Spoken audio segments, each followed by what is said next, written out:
We grow when we give. We grow when we give. We grow when we give. Nosotros crecemos cuando damos.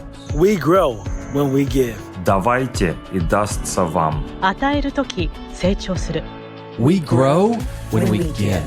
Welcome to R.O.G, Return on Generosity. I'm your host, Shannon Cassidy. This podcast celebrates generosity at work, not financial giving valuable time, mutual respect, alternative perspectives, and genuine collaboration. Our special guest today is James Rooke. He's president of Comcast Advertising, the advertising division of Comcast Cable. In his role, James oversees the operation of the company, which includes Effective, Freewheel, and Audience Express.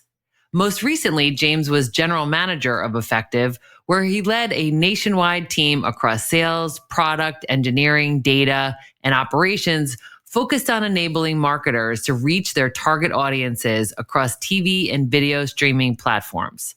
James speaks at many major industry conferences and is often featured in leading business and industry media. He's a board member and advisor, husband, dad, and overall awesome person. What I appreciate most about you, James, is your ability to recognize patterns and how well you invest in your talent. Welcome to R.O.G, James. Thanks so much for having me. I'm excited to be here with you. Yes, I'm excited to have you too. So I'd love for you to start with a little bit of your background. Well, I grew up in the United Kingdom in a place called Somerset in the countryside, and spent my first 25 years living in the UK. I grew up in a military family. My dad was a commander in the Royal Navy. He was a Royal Marine, a helicopter pilot.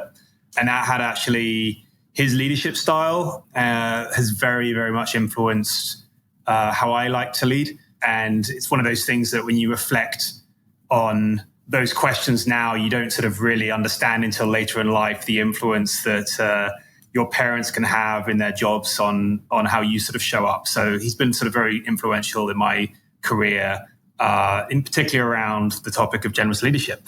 And then I moved to the States in 2003. I was working at Ernst & Young at the time, and I don't think I'd ever been to the States, actually. And I was offered an opportunity to move across for a year as they were looking for someone with my skill set. And I wasn't sure if I wanted to do it. And I actually called my dad and I said, hey, I'm not sure. My friends are here, my family, my career. And he said, son, you should do it, because the worst thing that can happen is you come back a year later because you don't like it. And I promise you, everything will be exactly the same. And it was great advice. And then 20 years later, I am still in the States, married an American woman and have two kids that I'm trying to have British accents, but they unfortunately are failing at that. And then since I moved to the US, I've just been in media industry, whether it be in consulting, working in growth stage venture-backed tech companies, which actually led me into Comcast through acquisition, and now in the role that I'm in, overseeing sort of the media, data, and tech assets within the Comcast universe. That's incredible. And how about siblings? I have a younger brother. He's still in the UK. He and I had a wonderful time growing up together. We're both avid sports fanatics, and so my lasting memory of my childhood is just the long summer nights playing cricket or throwing a ball around. My brother, we're still uber competitive and debate who's better at what sport. Unfortunately, it's probably my brother, but I'll never admit that. So I hope he never listens to this podcast. Thanks for that. And how about you talked about your father's leadership style. What were some of the things that you learned from him? What did you observe as a young lad? So my father was pretty special in that he was a rare beast in the Navy, in that he grew up as a helicopter pilot and ultimately flew special forces. But to get to that point, quite late relative to sort of the typical age, he went for his Green Beret, and I remember that sort of training and what he went through. And I think he was won the sort of top award and was the oldest officer who sort of went through that. But there are two things that have stuck with me and have very much influenced me. The first one is that he, despite being an officer, he was always most comfortable with the enlisted ranks rather than the officers. He had a natural ability to connect with people from different backgrounds. And that was his sort of comfort space. And the thing I learned from him there, and is very true, I think, for any leader, in my opinion, to be successful, is you got to have your finger on the pulse of sort of what's going on at all levels in the organization. The diversity of thought is an X factor that makes you better.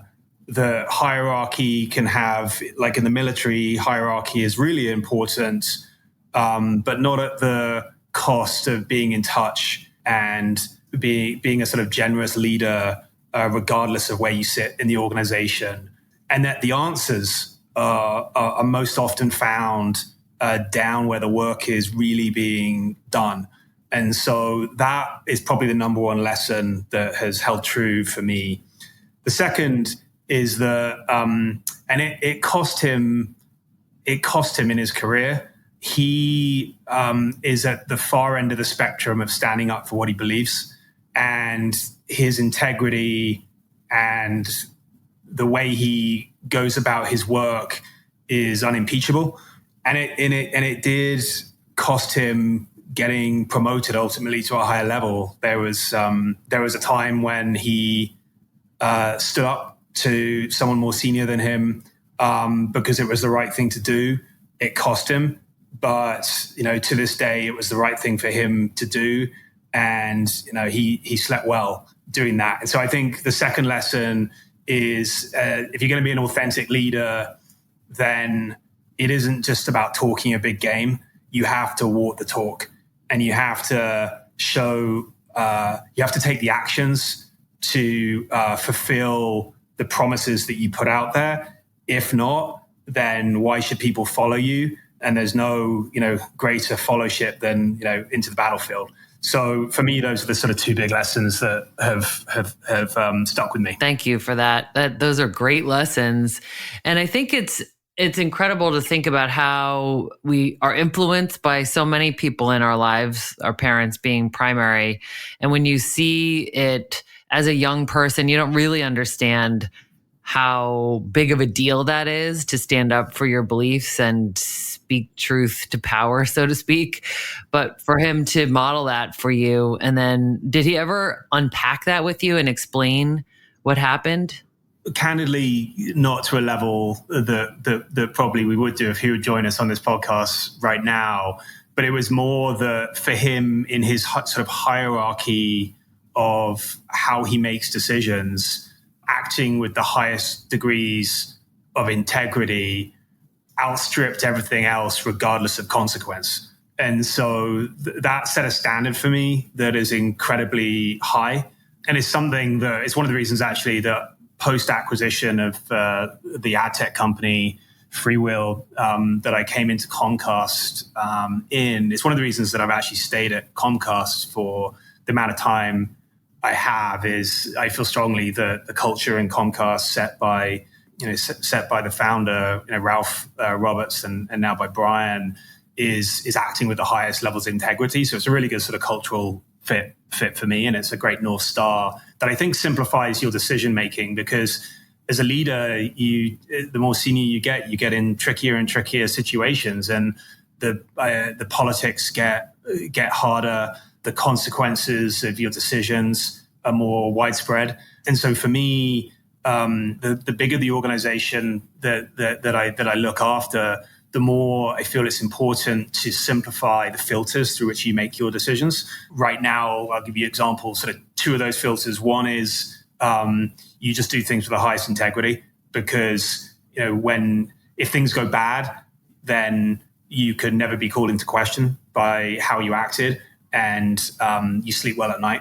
And the second thing is always do right by the company and what's best for shareholders overall, particularly when you're working in a large corporate where there's lots of different business units, and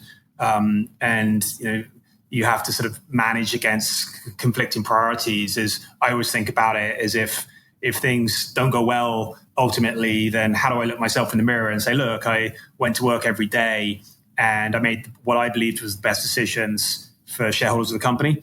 And let me demonstrate every decision that I made against that lens. And number two, we did it with integrity. There are so many things in this world that we can't control, particularly in the media and entertainment space at the moment. It's going through more change since the first TV signal went out, and it's sort of daily whiplash that it can get pretty hairy, and it can cause, I think that there's so much stress right now in the industry because of the amount of change going on. So you have to be able to sort of simplify the filters through which you make decisions. Otherwise, I think you tie yourself in a knot. And so, my father very much has influenced one of those two filters through which I make decisions every day. Yeah. And is that something that you deduced or clarified over time, James? Because I appreciate that it's two. Sometimes things come in threes that we can remember them. But even to say it's two things: full integrity and what is best for the company and the shareholders. And then that's the filter that you're running everything through. So it helps you prioritize and what you need to pay attention to. But I'm just wondering, where did those come from? Doing what's right by shareholders, it sounds sort of obvious, but when you work in a larger company, it is also a reality that you have a P&L. I run a P&L, and within that P&L, I have sort of different companies that roll up into it, and they all have their priorities. But my advertising business is a subset of other advertising entities that sit, for example, in NBC Universal and in Sky, which are obviously part of the family.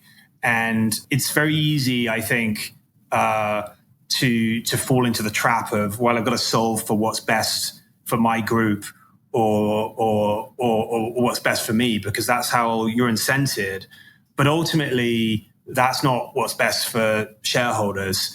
And with any company that's constantly evolving, like Comcast does, but it's the same with all companies against the backdrop of more change happening than is with technology, with the impact of AI, etc., that you can get spun in or tied up in knots, I guess, with how to make decisions and, what's best for my group versus what about the impact on that group and X, Y, Z. And what it does is it slows your decision-making down. And when you slow decision-making down, then you create uncertainty. And when you create uncertainty, you have a real problem in your organization.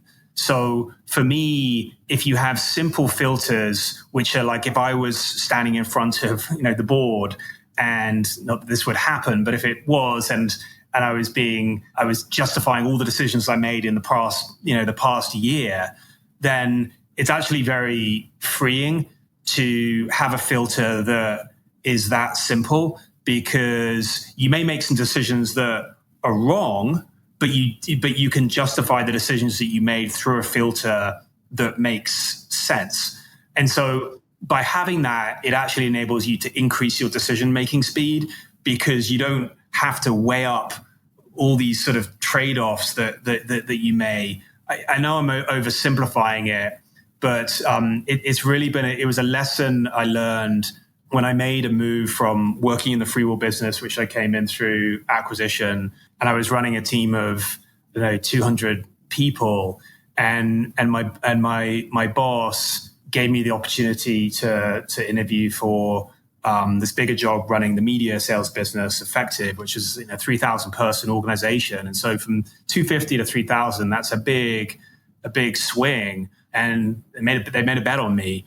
And it was really important that I was able to sort of hold the mirror up to myself and say, look, what got you from A to B isn't the same as what gets you from C to D, or what got you from C to D isn't the same to E to F. And what has been a truism for me is that, and this is for everyone, I think, listening, it's really important that you are authentic to yourself in terms of who you are and your underlying DNA. And whether you're an individual contributor or you are running a team of 2 or 10 or 100 or 10,000. There are things like about Shannon that will be consistent from that individual contributor through to running a Fortune 100 company, as an example. But it's also true that what made you successful as a leader of 10 people is different than 1,000, is different than 10,000. It's just a different context you have to operate on. And so what I think is really important is being able to, as a leader, hold the mirror up to yourself and say, okay, what are those things that are authentic to me? And I'm not going to compromise on them.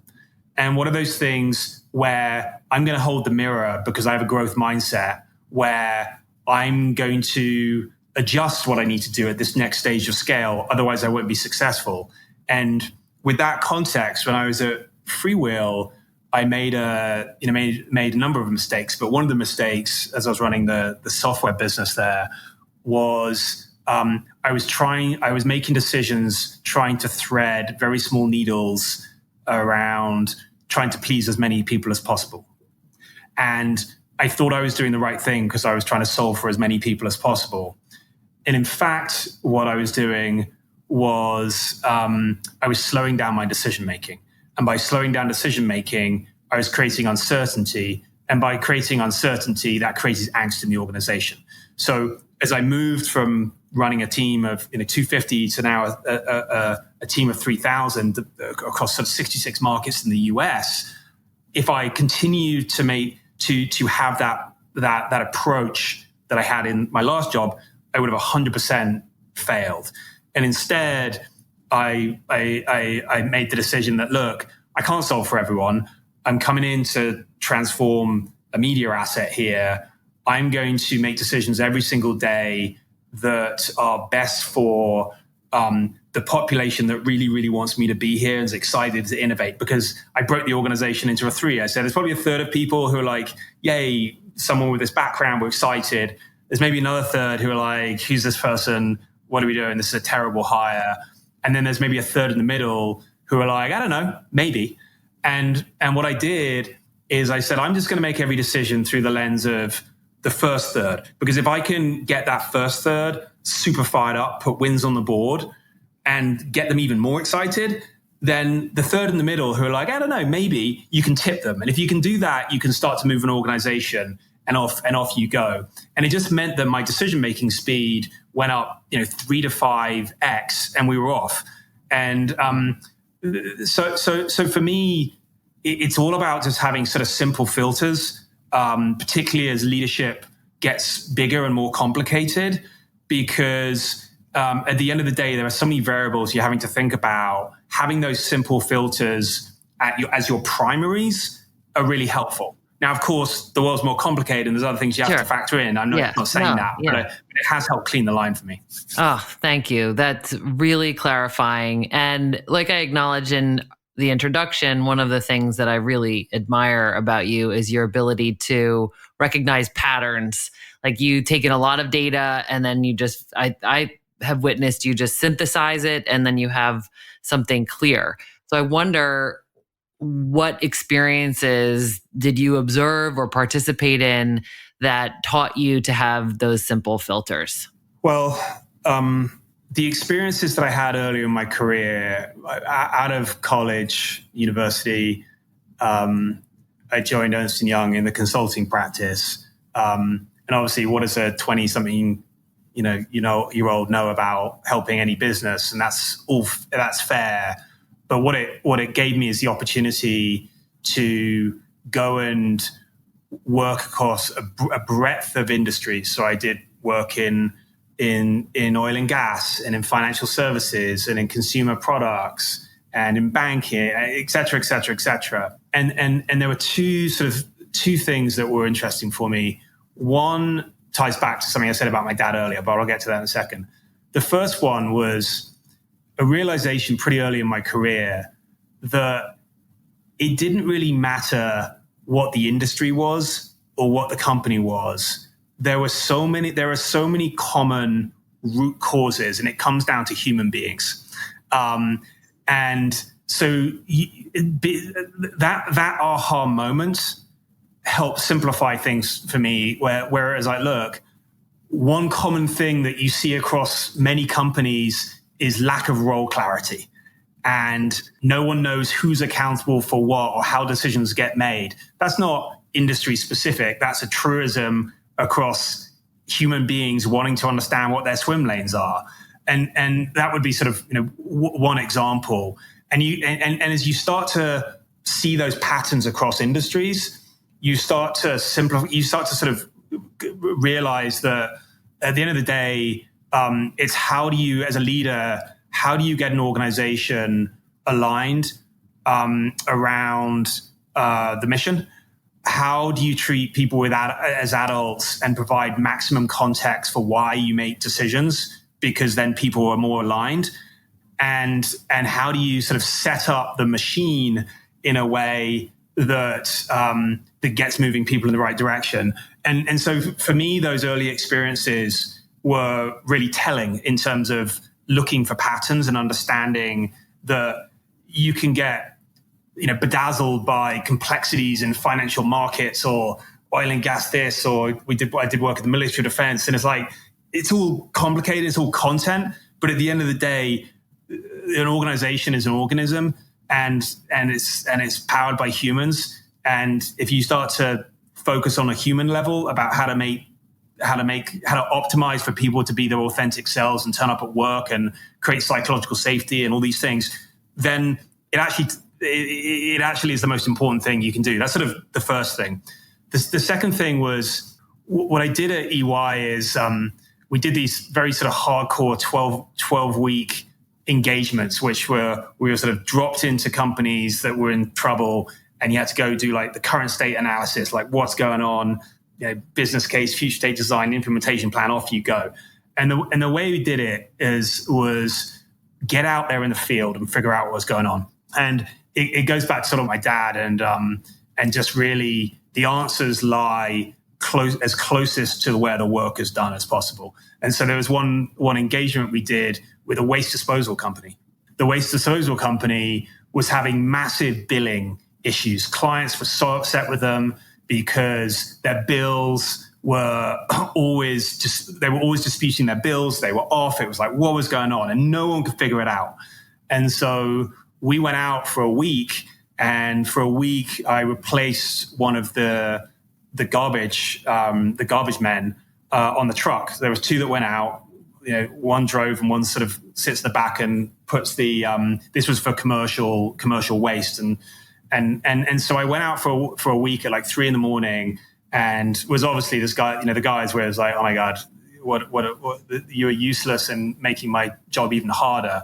But within 2 days, it was blindingly obvious what was going on, and that was the markup of how many bins were collected at how many businesses was happening sort of every couple of hours on the coffee break, and they would go through and say, yeah, it was this many, and that was the root issue. And so that was the insight. And then it's like, okay, how do we better automate the ability for the person to record in real time what was going on? And that solved the billing issue.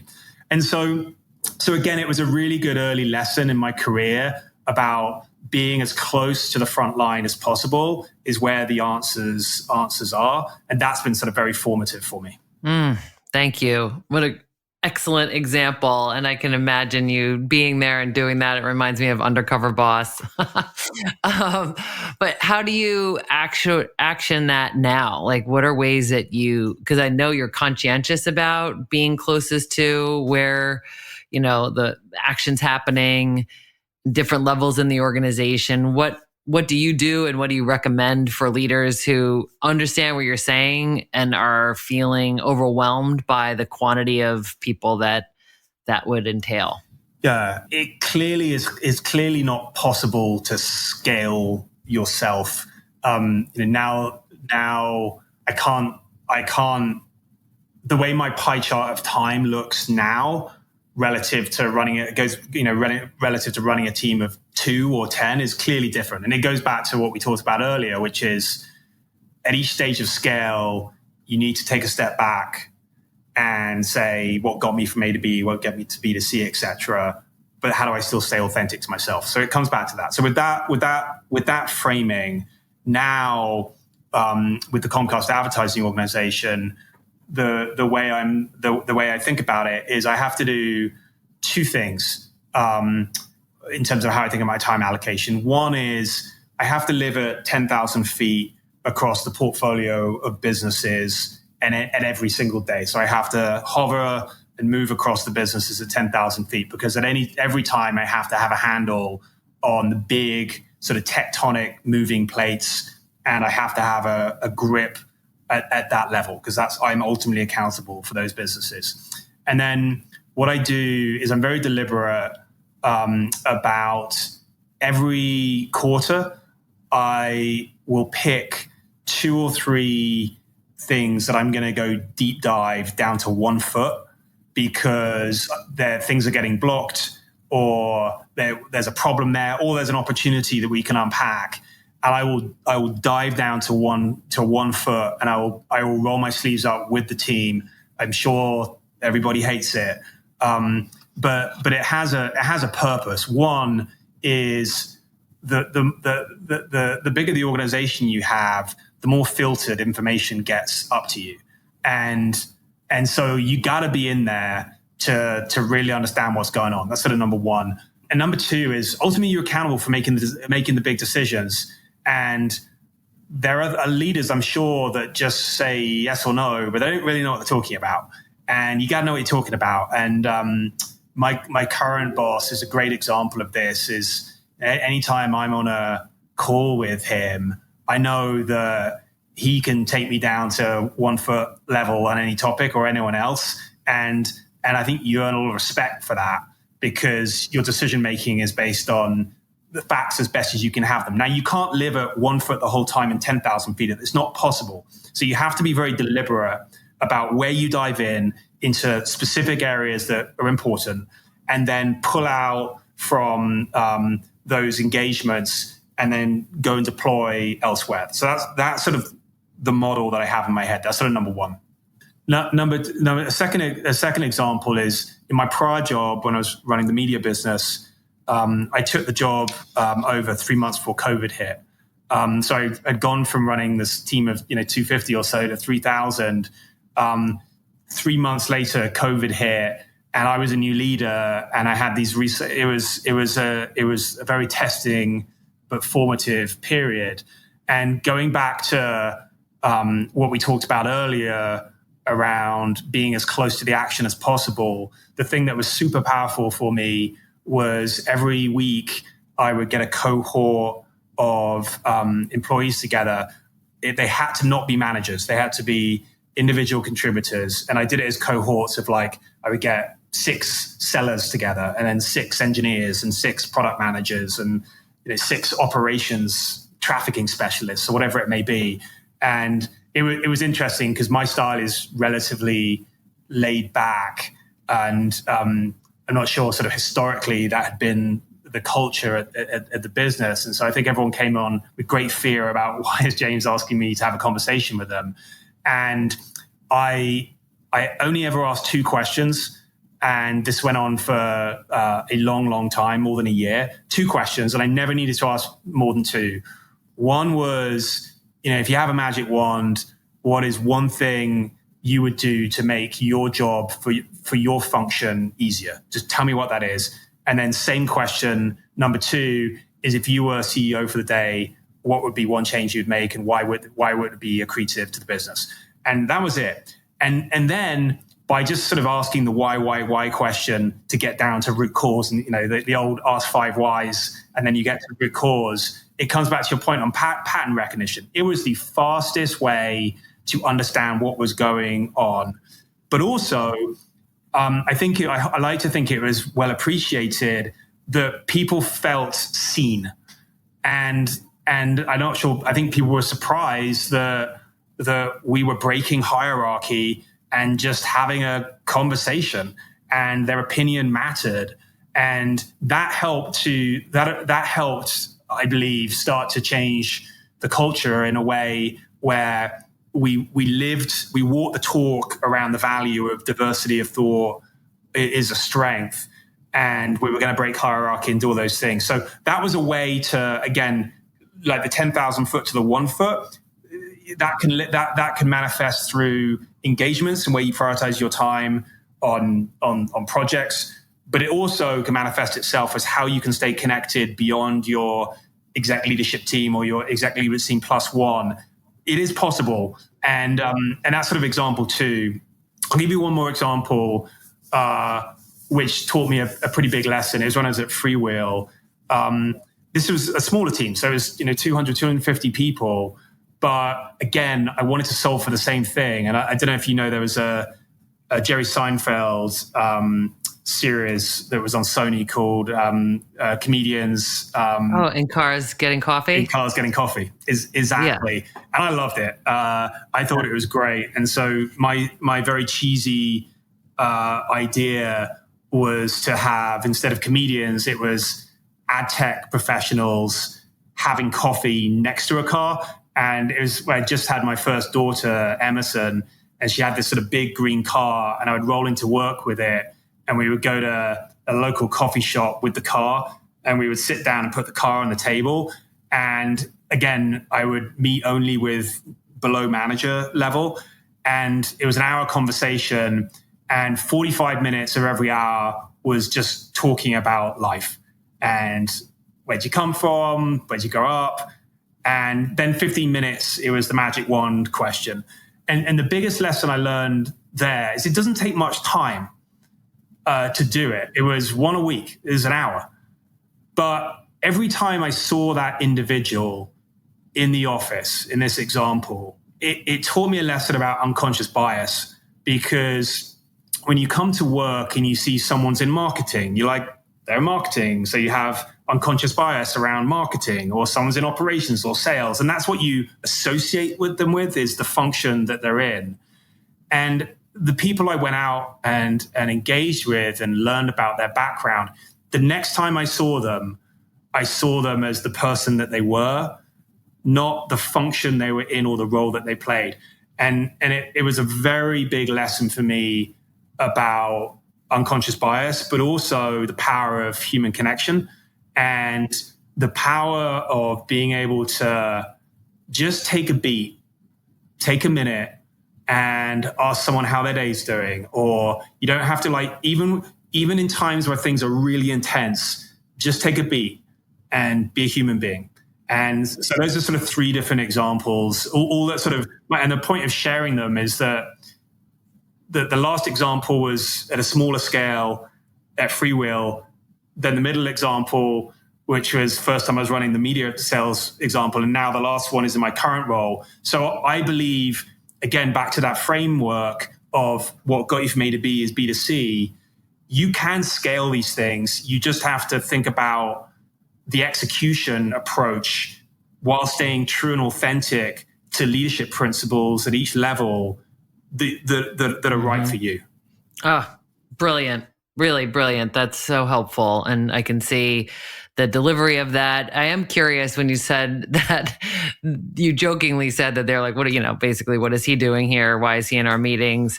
But how do you communicate with your team about that so they aren't concerned that you're looking for something wrong? Because it is unfortunate that sometimes when we show up on the scene, there's a flag of caution.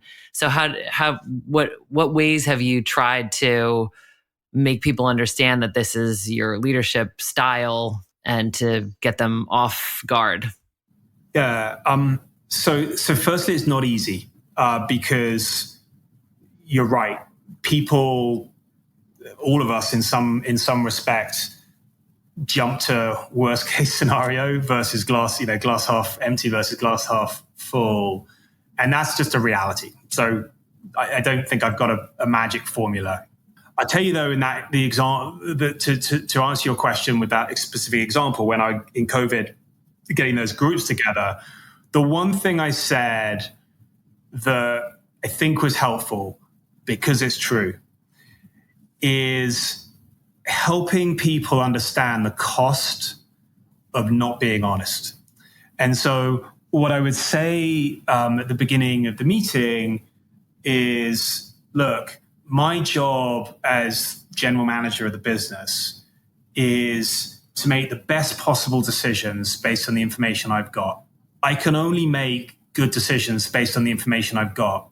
And so it is your responsibility to be honest and candid, because if you're not, I'm going to make bad decisions. And if I make bad decisions, then it's going to be bad for all of us.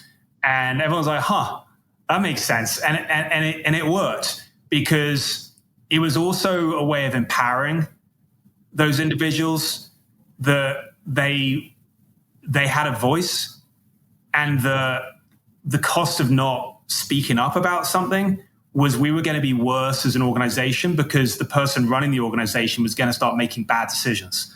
And like, I don't want my leader making bad decisions, so maybe I should be honest. So that was what I did, and it was it's a reframing, you know.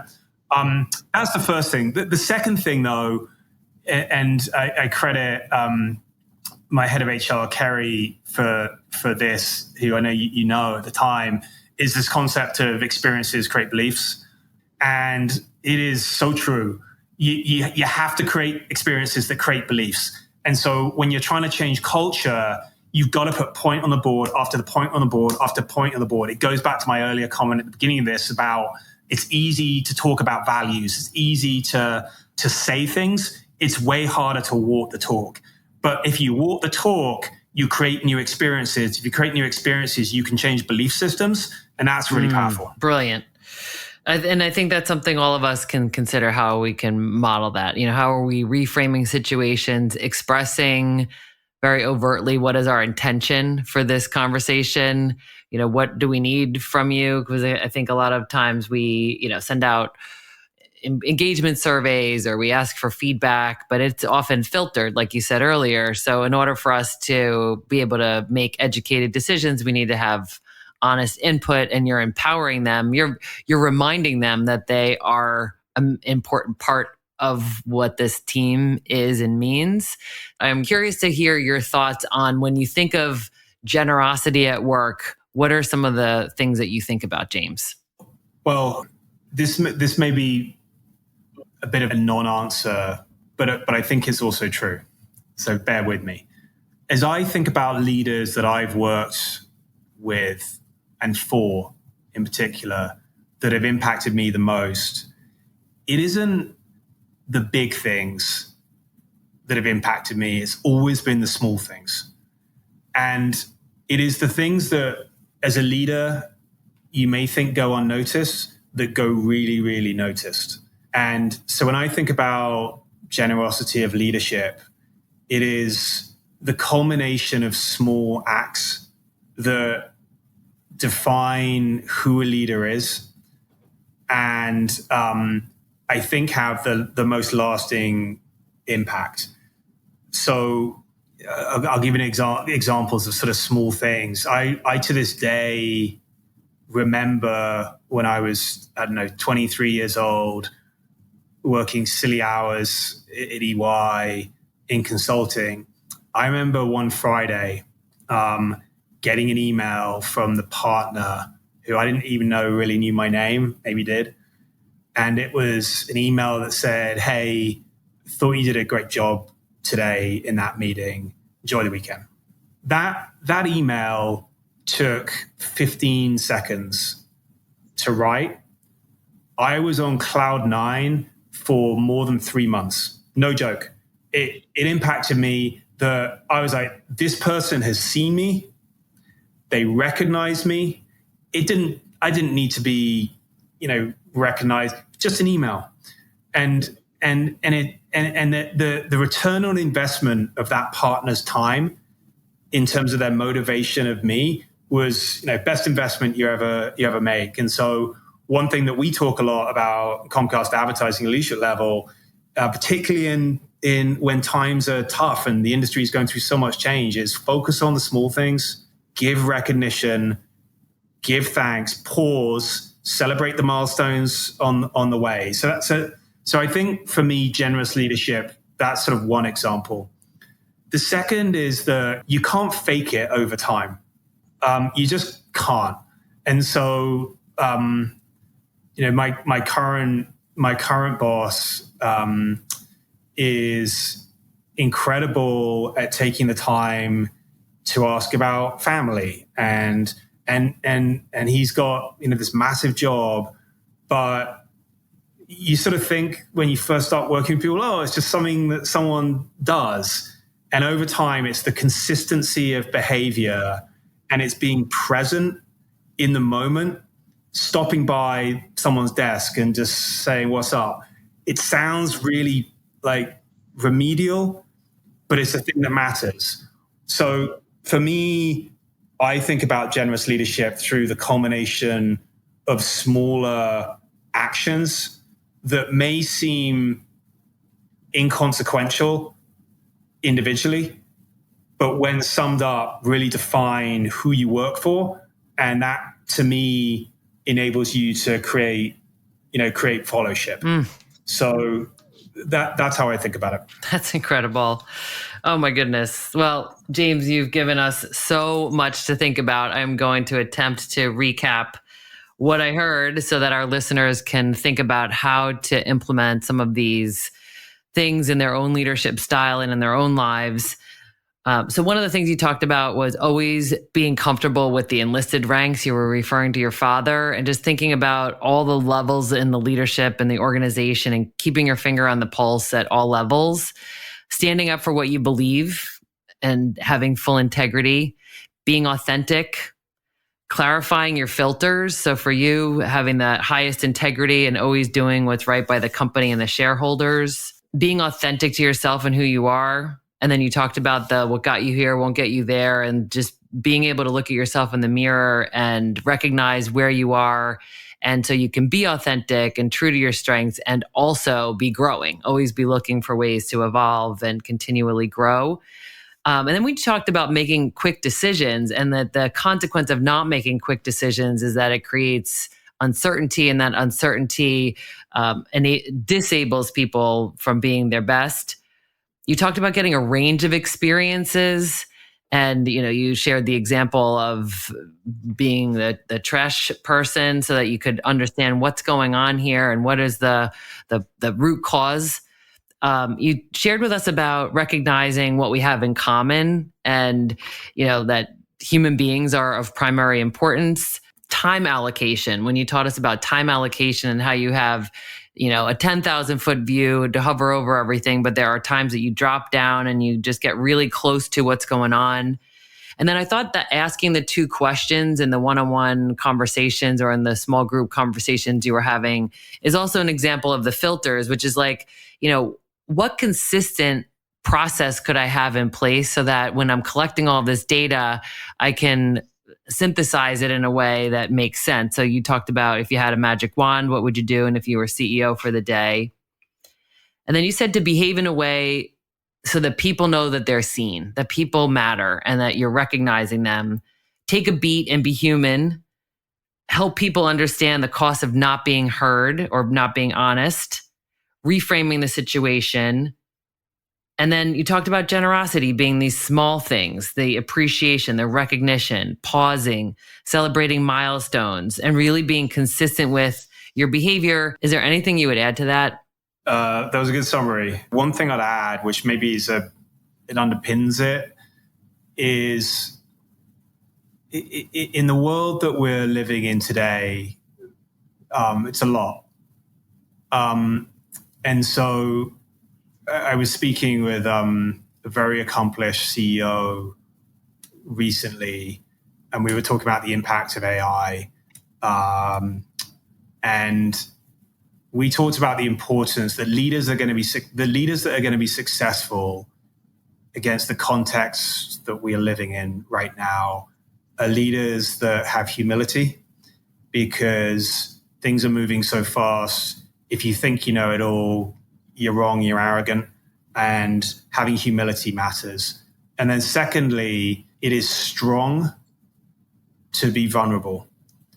And that can be uncomfortable, but I believe that showing vulnerability as a leader can grow fellowship, because we're all humans and we're not invincible. I remember looking at my bosses when I was junior, like, how do you do that? Like, you have all the answers. No one has.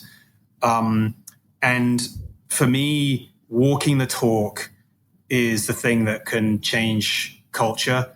Otherwise, it's just words on a PowerPoint slide. And so, like, one thing in Comcast advertising that we have that we prioritize is sort of bias to action.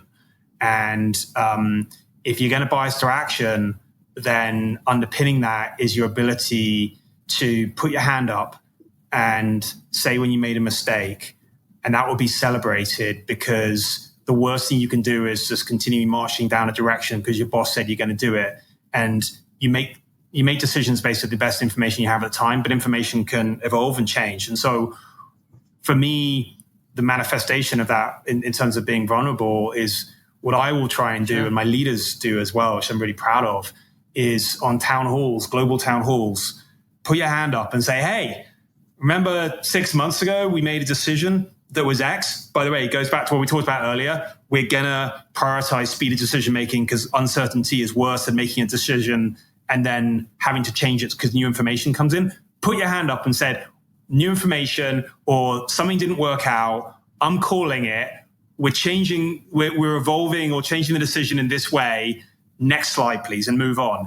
And it is, yes, being vulnerable, but it is also walking the talk around the values that you have as an organization.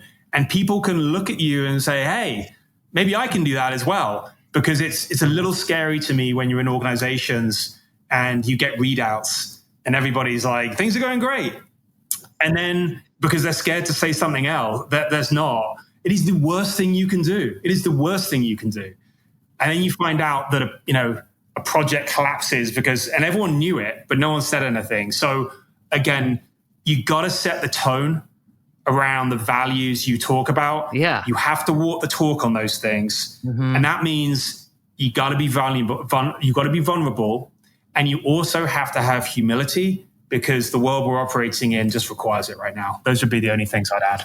Yes. Well, you are destined for continued success because you are both of those things, vulnerable in the best way and humble. And I think your demonstration of that is extraordinary. So thank you for sharing your precious time with us and giving us all of these nuggets of wisdom. I so appreciate you, James. Thanks for having me. I appreciate it. Thanks for listening to R.O.G, Return on Generosity podcast. Please help us grow by subscribing and reviewing us on your favorite podcast player. And for more information, visit bridgebetween.com. We grow when we give. 우리는 나누면서 성숙합니다. We grow when we give. On rayonne quand on donne. We grow when we give.